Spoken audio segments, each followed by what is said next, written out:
जय जिनेन्द्र। त्रिशलानंदन वीर की जय बोलो महावीर की। પર્યુષણના આ મહાપર્વના 5મા દિવસે કલ્પસૂત્રમાં પ્રભુ મહાવીરના જન્મનું વાંચન કરવામાં આવે છે અને આ સમયે માતા ત્રિશલાને આવેલા 14 મંગલ સપનાઓનું પણ વર્ણન કરવામાં આવે છે.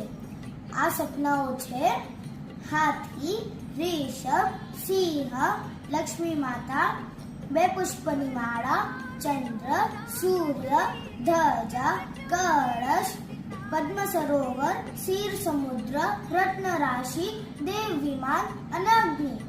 આવા શુભ સપનાઓનું એ સંકેતો હતા કે આવનાર બાળક કેવલ જ્ઞાન પ્રાપ્ત કરી દુનિયાનો તારણહાર બનશે.